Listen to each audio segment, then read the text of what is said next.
Hello and welcome to another edition of the Brattlecast. This is Jordan Rich, always excited to sit down with my good friend Ken Gloss, my neighbor, as a matter of fact. I live not too far from the store, which makes me a very lucky person, the store being the Brattle Bookshop on West Street in Boston. Today, we're going to be taking a look at a particular book. It's rather tattered and torn, but it has significance of some sort. Well, one of the things that's happened recently is I have little nooks and corners of the store in one particular cubby that nobody can see except my wife. But it tends to fill up with stuff and stuff that I think's interesting. So it's your personal cubby. Yeah, and it's things that I think would be interesting subjects, and I'll get to them. And a lot of them I've realized, and my wife keeps pointing this out to me, is, yeah, they're really interesting, but you haven't moved any of them in 20 years.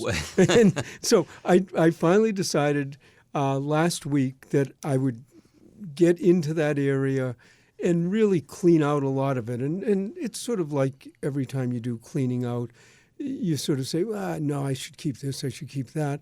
And I'm realizing I get so much stuff in anyways. But every once in a while, though, going through this, it's like, oh, yeah, that's why I picked this one up. Now, when I was looking at it, I had completely forgotten about this book.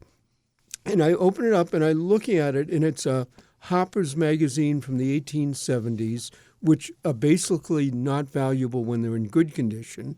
And then I'm looking at it, and this one's missing pages. It's a little bit torn, ragged.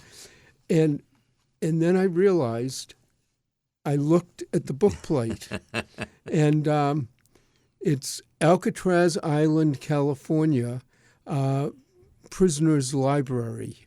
And this book is to be returned in 2 weeks. Wow. So it's so interesting you say this, because last time we got together, we talked about books, what to do with extra books that you have, and you say you got to be really careful about prisons because hardcovers, well, they can be turned into weapons. Back then, maybe they didn't know that. Well, they also weren't paperbacks in the same way. Good point. But I mean, I'm looking at this and I'm going, at first I'm saying, what is this? And now I'm saying, wow, this is really interesting. Mm-hmm. And not only that, does there probably a collector for it.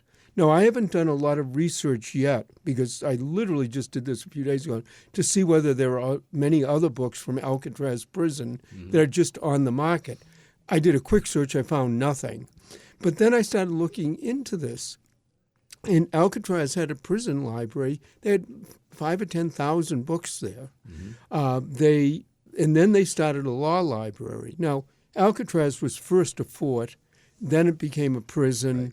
And then it went out, 30 years ago, 40 years ago. Something like that.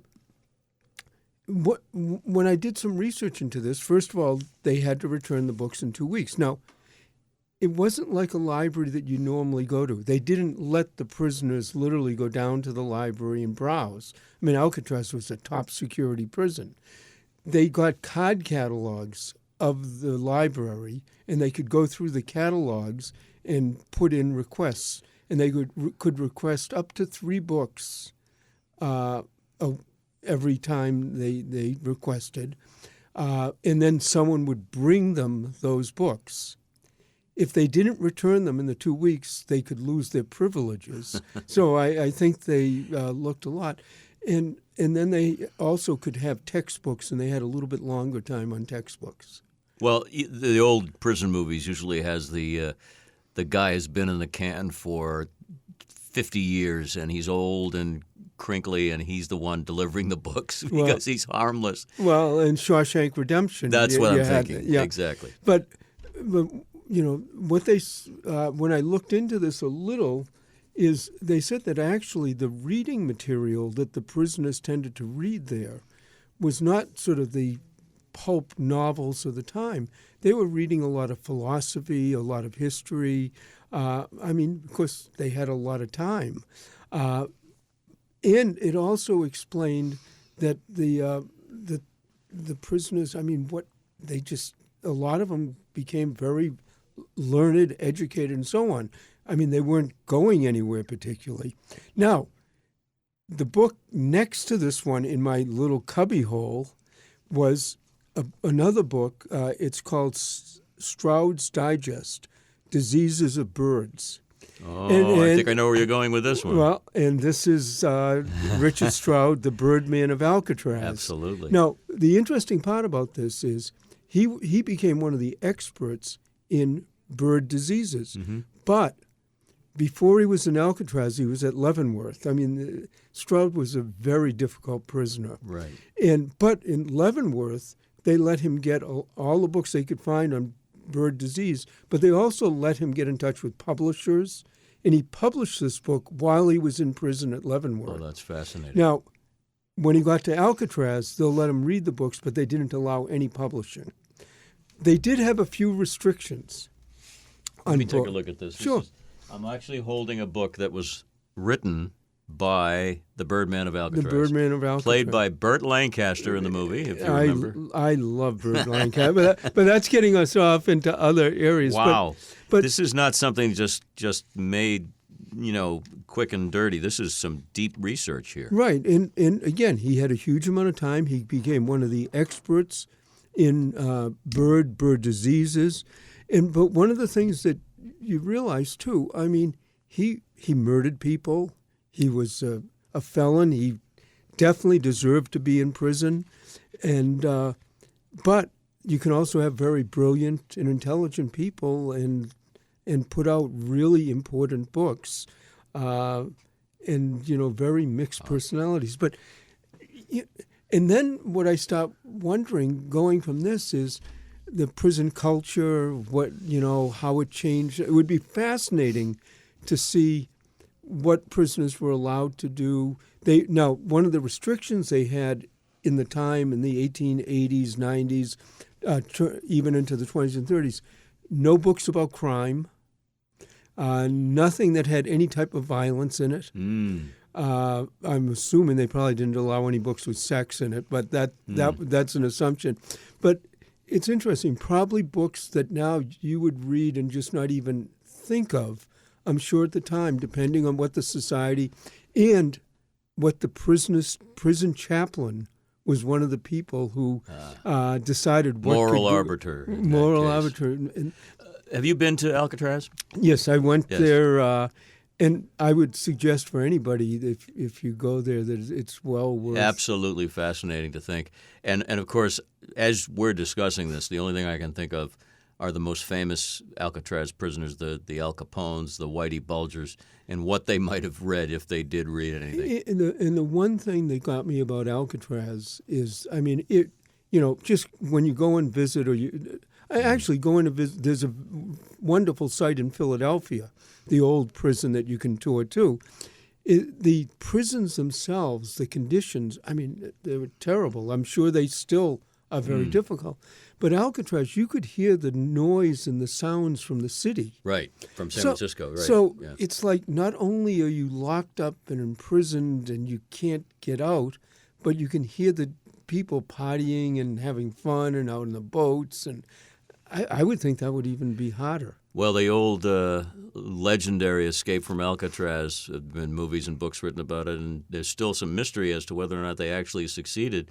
But you're right; it's a strange place to put people, and they closed it about 40 years ago, as you say. But that is really amazing that you have a book like that. Well, and now the next thing that I've got to do, the Stroud book, on the birds. That was published. There are copies out there. They usually sell in the $100-$150 range.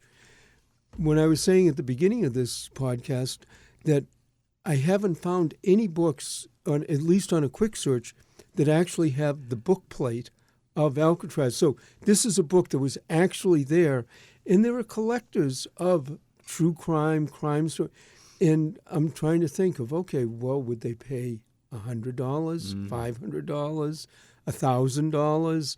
It's not about the book itself. It's about that one little piece of paper that someone glued in it. Right. And that's also a whole area. That's another area of collecting. There are people who collect book plates. The book plate is again on the inside cover or flap, right? And it's sort of a dedication or where it's being used or where it's coming to. And then there's I can't quite make out the name here, But I'm going to look into. There's a name written in it. I'm going to see if that person was. So you're becoming a detective, and as you normally do, and this is a little more fascinating and a little more. Well, what I thrilling. found really fascinating about it was I obviously had put this book aside sometime because I saw the book plate. I mean, there's no other reason I would have put this aside. I put it in a cubby near the store, and sometime if you come down, we can almost do a walkthrough, and I'll show you that cubby. Yeah. And I had completely forgotten about it. And then I'm going through it and go, and then I showed it to the other people at work. They go, wow, look at that. That's really neat. And that's one of the things about collecting. It's the hunt and the find. And this one's even paying off because obviously I found it twice. Indeed. And you said 5,000 to 10,000 books perhaps were part of that library at Alcatraz, so there's got to be more out there somewhere. I'd be fascinated to find out what actually happened. Now, I don't remember when I took a tour years ago whether they still had the library there. I would tend to doubt it. But what happened to those books? What did they do with them afterwards? Did they go to other prisons? Did they just get disposed of? Did someone get boxes of them and then selling them as books from Alcatraz?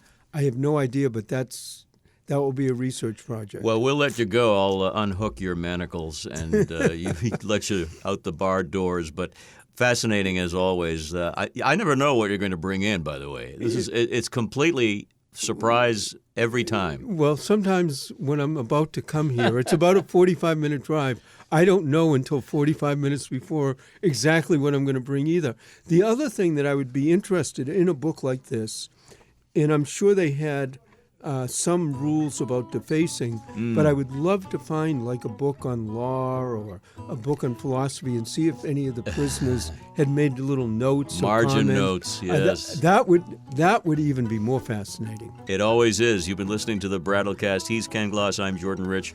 If you thought that was great, stick around. There's a lot more to come.